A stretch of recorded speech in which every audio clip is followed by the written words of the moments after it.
Okay guys, this is my part 2 on a tutorial on how to gain an average of 10 points per game at a lower rune crafting level. My first part, I got 9 points in the game and it was a little bit low, but that's okay. Sometimes you'll get 10, sometimes I'll round up to 11. Again, I haven't got an optimal setup. I'm only 83 rune crafting. I don't have the colossal pouch. I don't have the lantern. I haven't pulled it yet. I don't have the full set of the full robe set. I'm still missing the 2 pieces, and I'm still can get an average of 10 points per game. On my main account with 99 rune crafting, you can easily get 11 to 12 almost every single game, especially with the lantern. That really helps with your chance of doubling the points, of getting increase in points per self, but unfortunately, I haven't rolled that yet. So again, this is my second video. I'll put out 3 parts to this total, just to talk through my thought process of each game to give a good analysis, because every single game's a little bit different. So again, you start at the large, Guardian remains at the bottom. I have a light bearer, but I have 99 mining, so I don't really need to boost, but you can boost with the dragon special to make it a little bit quicker. So you stay down here until the time since portal is around about 135, because you want to put down the weak cell, and that helps games not fail at the start. Again, I'm in the mass world, so I just have entity hider on, so you won't be able to tell that. And if you stay here until around about the 135 seconds time since portal, you'll have enough Guardian fragments for the whole entire game that you won't have to mine anything else. And you can put down the weak cell and jump straight into the yellow portal. So the idea is you want to grab into the yellow portal, fill up all your pouches, and then you should have enough time to do 2 full inventories before the next yellow portal spawns. And that is the idea. You want to try to aim for the 2 full inventories every single go. Sometimes you won't have enough time. You might do 1.5. You might even get 1, and that's okay. And if you can do that, you'll get an average of 10 points per game with my current setup. So we'll run back in here. So again, have a look at what needs help the most. I'll place on this one here. Everything helps a little bit. So after you place your weak cell, run down and look for the first yellow portal. It should spawn very, very close. Zoom out. And it's just pretty stagnant. You just go around the stagnant timers of the yellow portal, but you want to be as efficient as possible in between the 2 yellow portals. So what that actually means is you don't want to waste time placing any other weak cells down. You don't want to waste time depositing any runes that aren't expensive, that aren't going to save you money. Again, I'm not going to deposit any runes because I'm trying to maximize my points, and I'm a main account, so I don't really need to make the 10k per blood or death runes that I could make per rune. You want to optimize the amount of time you spend in between the rounds. So we have Cosmic Air here. I'm always going to go into the air because the air altar itself is very close to the portal. That saves me a lot of time from running to and from the portal. Compared to the Cosmic, I would still be at the altar right now if I was at the Cosmic altar. You want to save as much time running to and from the altar. And because that air altar is so close, I know it's only a weak cell, but you save a lot, you gain a lot more points by saving time, because I'll be able to get 2 full inventories done before the next yellow portal. A general rule of thumb is you never go into the Cosmic altar. It is the biggest run from the portal itself to the altar, and it just takes away your time from trying to get 2 full inventories done, and that's the main goal. So you want to save that time. You always want to focus on the overcharged cells you can. So for example, right now you have the fire or nature. Always go in the fire because it is an overcharged.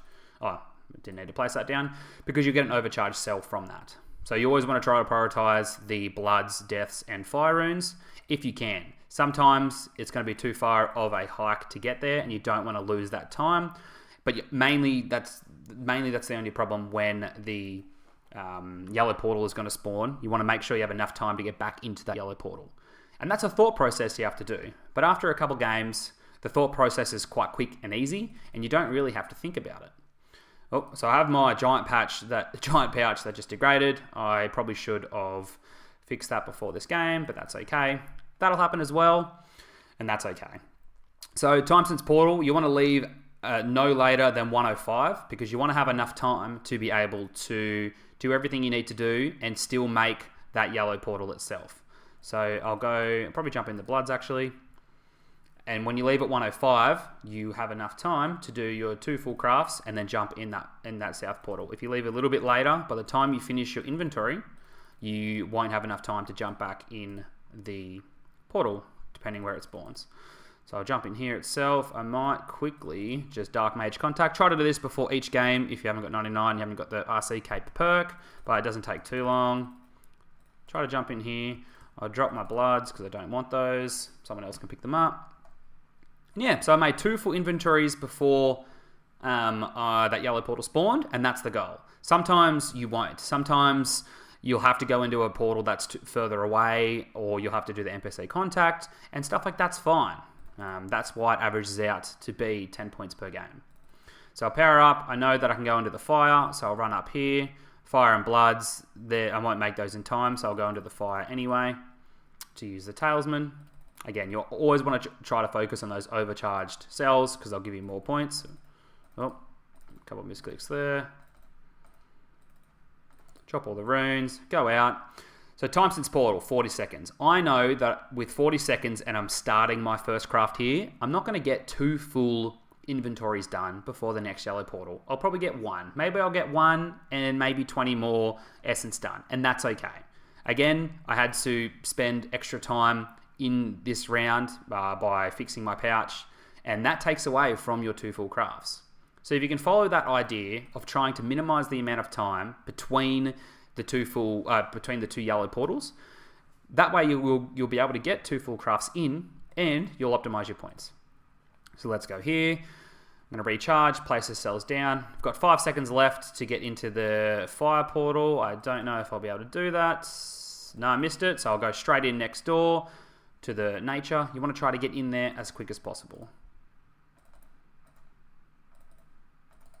Yep, couple misclicks. Drop the natures out of the portal. So again, 100 seconds before the next portal, so I won't get any crafting done at all for the second, and that's okay. I'll go recharge. I'll go place my portal. So then I place my cell. So when the next portal spawns, I have 2 free inventory spaces to be able to get 2 more essence in. And you always got to think about that.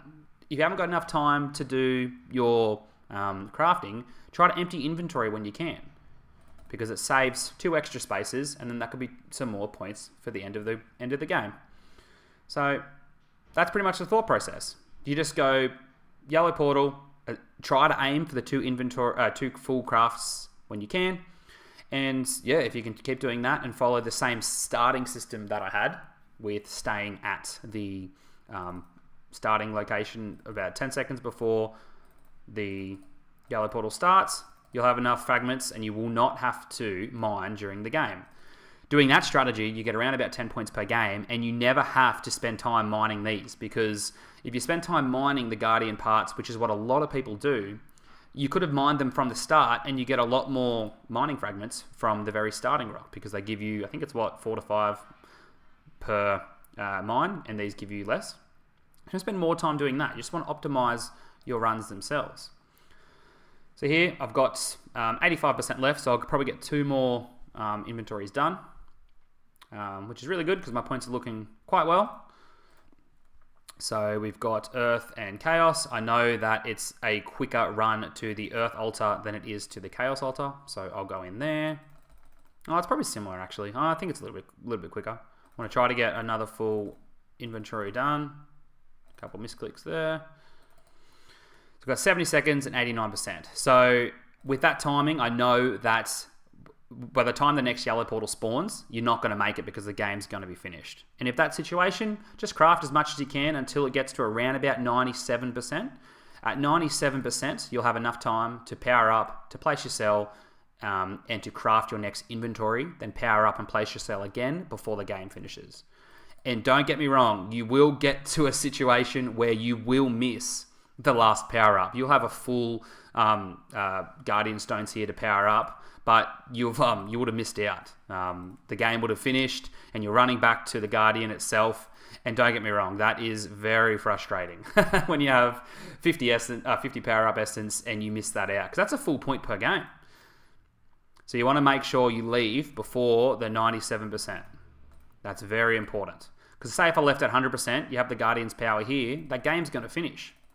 You want to be able to run back, power him up, place the sell, and then literally the game just finished then. And there we go, 6-3. So that's another 9-point game. Again, I was a little bit unfortunate with the roll-ups then, but again, on average, it's around about 10 points per game, and I'm low level. So hopefully you enjoyed this video. There'll be a third one coming out, just to explain again my thought process, just to give everyone a different analysis, because every single game is different. So hopefully you enjoyed, and yeah, check out my third video, and don't forget to leave a like, sub, and I'll see you then.